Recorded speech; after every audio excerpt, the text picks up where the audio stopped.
ব্যস্ত সড়কের পাশে এক অদ্ভুত একটি বাড়ি বানিয়েছে এক পাগলে। যেই বাড়িটি দেখার জন্য প্রতিনিয়ত মানুষের ভিড়। কি আছে এই বাড়িতে? একটা মানুষের এতটাই বুদ্ধি, এই বাড়িটি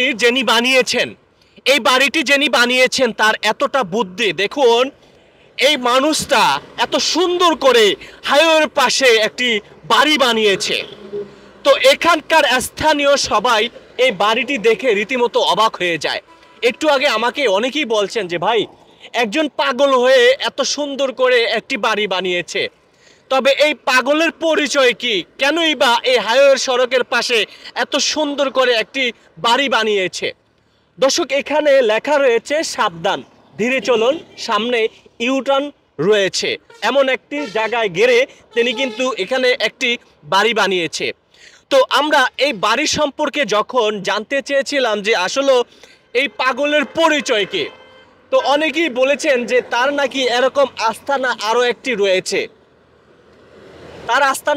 রয়েছে, আশেপাশে। তো তার খাবার দাবার কিন্তু তিনি খাবার টাবার হচ্ছে এই আশেপাশে থেকে খাবারগুলো সংগ্রহ করে নিয়ে আসে। তো এমন একটি জায়গায় দেখুন, এই পাশে একটি ভবন রয়েছে, যে ভবনটির নাম হচ্ছে ফকির বাড়ি। ঠিক এই ফকির বাড়ির সামনে এমন একটি দৃশ্য দেখা যায়, যেখানে রয়েছে রাসেলস বাইপার নিয়ে আতঙ্কে মানুষ। ঠিক এমন একটি দৃশ্য ভিতরে একটু দেখান, ভিতরের অবস্থাটা একটু দেখান।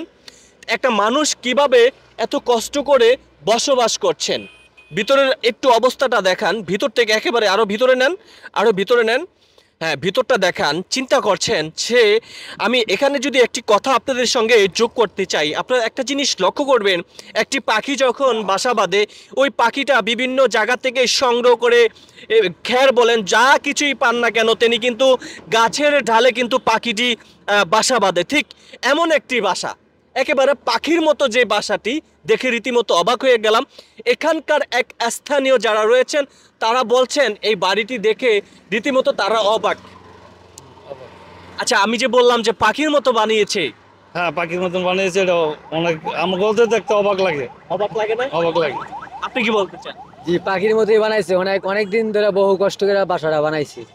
ওনার এখানেই গোসল করে, এখানে ওনার গোসল করে এই যে পানিতে, এই যে একটু পানিটা দেখেন, একেবারে নোংরা পানি। এই নোংরা পানিতে কিন্তু বসবাস করছেন। আমি যদি ওই পাশটা একটু দেখাই, দেখুন পলিথিনের অবস্থা একেবারে নোংরা। তো ঠিক বুঝতে পারছেন যে এই জায়গাতে কিন্তু একটা মানুষ বসবাস করছেন এবং এই পানিতেই কিন্তু গোসল করে। আর খাবার পানি টানি কোথা থেকে নিয়ে আসে? খাবার পানি হোটেল থেকে খায়, কিনা খায়, ওইখান থেকে পানি নিয়ে আসে একটা বোতলে। চাচা চিনেন আপনি? না, দেখেছেন? দেখেছি অনেকদিন আগে। অনেকদিন থাকে না। আচ্ছা, এই মানুষটাকে আপনারা কখনো জানতে চেয়েছেন তার পরিচয় কি? না, কখনো দিন কোনো পরিচয় দেয় না। সে বলতে পারবো তো। পাগল বেশে চলতেছে, আর কোনো পরিচয় দিতেছে না এবং কোনো কইতেছে না। বেশি কইতে গেলে এতে গরমে গালাগালি করে, তাই না? মারতো ইট লয়, বিজয় করে আর কি। মানে মাত্র 80 ইট নেয়। হ্যাঁ, ইট নিয়ে কোন টাইমটা আমরা তাকে পাবো? আপনি আসরের পড়তে পাবেন, আর ভোর 7টার দিকে থাকে, ভোর 7টার দিকে পাওয়া যায়। সারাক্ষণ উনি বাইরে থাকে।